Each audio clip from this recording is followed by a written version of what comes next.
As the sun sinks, people drift back toward camp, toward that flickering center.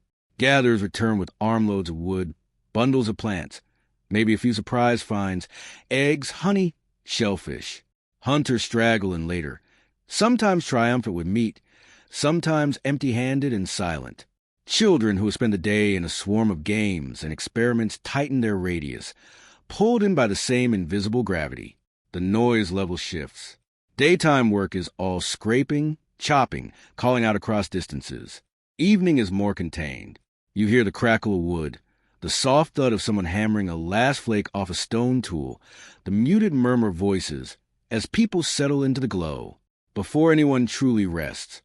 Though, there's one more job that matters as much as food: building a place to sleep. Beds sound like a luxury, but they are really a survival technology. The ground is cold.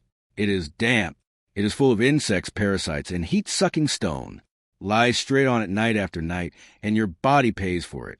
So your ancestors learned to build barriers between themselves and the earth. Archaeologists have found traces of ancient bedding, compressed layers of grasses, leaves, and aromatic plants laid down in thick mats, sometimes renewed over and over in the same spot.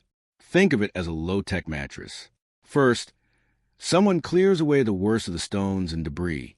Then they lay down a base of dry material, grass, reeds, leaves, anything that traps air and sheds water. On top of that, maybe softer plants, maybe moss. Then, if they have them, animal skins, hides from deer, antelope, maybe even bigger game. Hair side up for insulation, flesh side in for durability. It is not individually owned furniture. Sleeping spots follow a social map. Parents near children. Elders placed where they are easiest to help and protect. People with tense relationships, maybe not right next to each other. Over time, everyone knows where they belong when night comes. These arrangements reveal status, alliances, and affections without anyone having to say a word. And while all this quiet bed building is happening at the edge of camp, something more dramatic is happening at the center: the evening meal. If you imagine early humans constantly chewing all day like grazing animals, the evidence does not really support that. For many groups, the largest and most reliable meal seems to have clustered around nightfall. During the day, people might snack a handful of berries here, a cracked bone for marrow there, a few nuts or roasted tubers on the go. But the full accounting of the day's success, especially when there was meat involved, tended to happen in the evening around the fire. Food is not just eaten, it is transformed. Meat gets roasted or boiled in skin bags or bark containers. Bones split for fat-rich marrow. Organs cooked quickly before they spoil. Plant foods are pounded, peeled, ground, leached of toxins. Someone tosses roots into the ashes. Someone else turns skewers of meat. Another person keeps the fire at the right intensity, adding logs at just the right time. This is not random chaos. It is a practice choreography. And the distribution of that food is a social performance. Who gets the first piece? Who gets the best cuts? Does a successful hunter keep most of the meat, or does it get divided according to custom? Elders first, small children next, then everyone else? Different groups probably did this differently, but almost all of them would have understood one basic truth. You do not survive long in a foraging society if you are selfish at the big meal. So the evening becomes a lesson in generosity and memory. People notice who shares and who hoards, who makes sure the child on the far side of the fire gets a piece of liver or fat, and who pretends not to see. These choices sink deep. In a world with no written laws, these are behaviors that shape your reputation. Determine who will help you when it is your turn to be unlucky. While hands are busy, mouths are too. Firelit conversations are where human social life thickens. During the day, communication is often practical and shouted across distance. Over here. Watch out. Try this way. At night, the volume drops. The content changes. People debrief the day. A hunter quietly explains how the antelope bolted faster than expected. A gatherer laughs about the time they tipped over a whole basket of berries. Someone brings up a minor conflict from earlier, a harsh word, a broken tool, and the group smooths it over while chewing, because carrying that tension into tomorrow could be dangerous.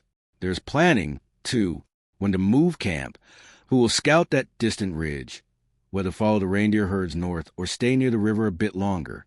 These are not formal counsels, but patterns emerge. Some people speak more, others listen and nod, influencing the flow with a single quiet remark. Children absorb all of this, learning not just facts about animals and plants, but how decisions are made, what counts as persuasive, when to speak and when to stay silent. And then there are the stories. One's stomachs are full and the sharp edge of hunger is gone. The tone changes again. Someone might start with a familiar tale about the time an ancestor killed a monstrous lion, or when the river rose so high it carried away half the camp. These stories are not mere entertainment. They are memory storage. In a world without writing, stories carry maps. Which valley has the bitter-tasting roots that are safe to eat only if boiled twice? Which rocky outcrop hides flint silver blades? Where the dangerous spirits, or in practical terms sudden storms and flash floods, like to dwell? Wrapped around these facts are layers of myth, speculation, outright invention. Did people embellish? Absolutely. But the exaggerations help make critical information unforgettable. Under that same firelight, another listener might add a different kind of story, one that reaches up instead of out, because above them is the same sky you see now if you step away from city lights. A sky so full of stars that it looks almost crowded, streaked occasionally with a ghostly band of the Milky Way, pierced by the sudden scratch of a meteor. We cannot know the first moment a human looked up and wondered, "What is that?" But it would be strange if no one ever did. Long before constellations had names we recognize, people were probably tracing shapes with their fingers, connecting stars into animals' ancestors' paths. Maybe they decided that a particular bright star was the eye of a giant creature watching over them, or that the Milky Way was a path taken by souls after death, or that the changing phases of the moon marked the moods of a powerful being whose favor you wanted to keep. None of this leaves fossils, but the human brain has not changed that much. Give people time, a dark sky, and the need to explain a dangerous world, and they will invent stories. Those stories would shape behavior, when to travel, when to plan in later eras, when to attempt risky hunts. Slowly, night after night, a cosmic calendar might have formed in their minds, stitched together from light points no one could touch, but everyone could see. But while eyes are turned upward and thoughts wander far, the body is still here in a very real and risky place. Night in the Paleolithic world is not safe. Beyond the ring of fire, predators move. Hyenas, lions, leopards, wolves. In some regions, they smell the meat, hear the voices, sense the heat. Most nights, the fire itself and the concentrated human presence are enough of a deterrent, but not always. There are fossil sites where human bones bear the unmistakable damage of carnivore teeth. Caves that show layered occupancy. Humans one season, big cats the next. So someone always stays half awake. Vigilance becomes a rotating duty. Some people may be natural light sleepers. Others take turns, waking to toss on more wood, listening for the wrong kind of rustle in the grass. The camp is arranged to slow anything that approaches. The densest brush cleared away. Thorny branches piled at key access points. Sleeping spots clustered, so that if one person startles awake, others can be roused in seconds. And in many late Paleolithic camps, there is another set of eyes and ears sharing this watch. Dogs, or at least the animals that would soon become dogs. By around 40,000 years ago, the process of domestication seems to be underway in some places. Wolves that were a little more tolerant of humans, a little less fearful, a little more willing to hang around the edges of camp, scavenging bones and scraps. Over generations, those slightly tamer wolves may have been tolerated in turn, even encouraged. They are noisy when strangers approach. They smell predators before you do. They follow tracks. They can help you hunt. At night, they earn their place again and again. Curled at the edge of the firelight, or even pressed against human bodies on the bedding, they add warmth. Their thick fur is a living blanket, especially for children. Their ears twitch at faint sounds no human would notice. A growl, a raised head, a sudden bark. They are an early warning system wired directly into your nervous system. Once you begin to rely on that, life without them starts to feel more dangerous. So you have this layered watchfulness. The humans drifting toward sleep. The half-awake adult poking at the embers. The not yet fully domesticated dogs shifting and sniffing the wind. Together, they create a margin of safety in a world that never fully sleeps. Gradually, conversations thin out. The fire drops from bright flame to glowing coals. The harsh oranges soften into deep reds. Someone adds one last log, not for cooking now, but to keep the coal alive until morning. Sparks rise and vanish into the darkness, briefly imitating the stars above before going out. People find their places on the bedding. Children wedge themselves between adults, heads tucked against warm shoulders. An elder pulls a hide up around their neck, hands folded under their cheek. A hunter, sore and satisfied, stretches out on his side, facing the fire, one arm draped loosely over the dog that has decided to sleep there tonight. The sounds of night settle into layers. Nearby, the crack inside the fire, the soft rhythm of breathing, the occasional murmur from someone caught in a dream. A little further off, the rustle of small animals, the distant call of a night bird. Farther still, the long, eerie whoop of hyenas, the deep, chesty roar of a lion declaring territory. These distant threats are terrifying, but also familiar, woven into the background of every childhood.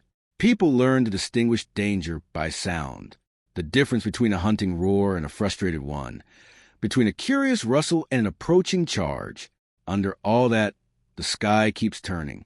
Stars will slowly toward the horizon. The moon climbs or sinks, depending on its phase. Clouds pass, sometimes covering the light, sometimes revealing more. Some members of your little band fall asleep quickly, exhaustion winning over anxiety. Others linger in that liminal space, neither fully awake nor fully gone. Thoughts wander between the day's memories, and whatever half-formed images drift in from the fire and the stars.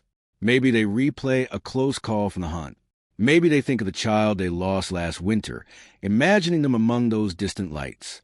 Maybe they just listen to the breathing of the people they love and feel, for a moment, something like gratitude. Eventually, even the late watchers drift inward. The fire slumps into a bed of shimmering coals. The dogs settle their heads on their paws. For a few hours, this tiny cluster of humans is as vulnerable as they will ever be. Eyes closed, weapons out of reach, minds in other worlds. And yet, in another sense, they have never been safer. They are wrapped in layers of protection they have built themselves. Knowledge of where to camp and where not to, a carefully maintained fire, beds that keep the cold ground at bay, a circle of kin who will wake if one person cries out, the warning growl of an animal that chose, for reasons it does not fully understand, to live alongside them. This is what a day in the life ultimately leads to. Not just survival, not just constant struggle, but a nightly return to a shared center, to warmth, to story, to the faint but persistent feeling that for all the dangers, this small circle of light in the dark is enough, at least until morning comes again. So after all of this, what did early humans actually do all day? They worked. They walked miles to find roots and berries. They hauled meat back to camp. They shaped stone until their hands ached. They mended. They fed children. They watched the fire. They kept an eye out for teeth and claws glowing at the edge of the dark. But that was not all they did. They also sat. They stared into the flames and did nothing at all. They watched clouds drift over hills and lines of migrating animals pass along the horizon. They told stories so slowly that a single tale might last several evenings. They played, not just the children but the adults too. Mock fights, little contests, teasing games with pebbles and sticks and bones. They sang. They traced patterns on cave walls and on their own skin. They rested. Their lives were hard, but not in the way we often imagine. Not a non-stop scramble from dawn to dusk, but pulses of effort and long stretches of low, quiet time. A few hours of intense work, then a lot of simply being together, moving with the seasons, moving with the light. That balance is the part we tend to forget, because here we are with machines that do our grinding and lifting, with lights that turn night into day, with more information in our pockets than any hunter-gatherer could have imagined. And yet, somehow many of us end up with less true leisure than they had, less unstructured time, fewer evenings where we simply sit and watch the world without checking a clock. The irony is deep. We have built tools to free our time and then fill that time back up with noise. Your Paleolithic ancestors never scrolled. They never answered emails by firelight. When the sun went down, there were only a few options: talk, listen, make, dream, or sleep. Their attention belonged to people around them, to the flames in front of them, to the stars overhead. But if you strip away the technology, the basic things that mattered then still matter now. Community. The circle of people who know your stories, who would share their last scrap of dried meat with you, who would stand beside you when the hyenas came too close. Today, that might be family, friends, an online community. The shape has changed, but the need has not. Our nervous systems are still calibrated for small groups around a shared task, a shared meal, a shared joke. Creativity, the first carved bone pendant, the first handprint on stone, the first rhythm tapped on a log. None of it helped catch more antelope, but it made life richer. It turned bare survival into a story worth telling. That impulse to make something unnecessary and beautiful is still one of the most human things we do. Nature. For almost all of our history, we woke and slept with the light. We learned the seasons by heart. We could read a landscape the way we now read text. Even if you live in a city, a part of your brain still quiets when you hear rain on a window, or wind in trees, or waves hitting shore. Those sounds are older than language, older than Homo sapiens. Purpose. Early humans did not have 5-year plans, but they had reasons to get up, feed the children, help the group, keep the fire alive one more night. Meaning was woven into daily tasks. Our purposes may be more abstract now, but underneath, the same question is always there. Who am I doing this for? And why?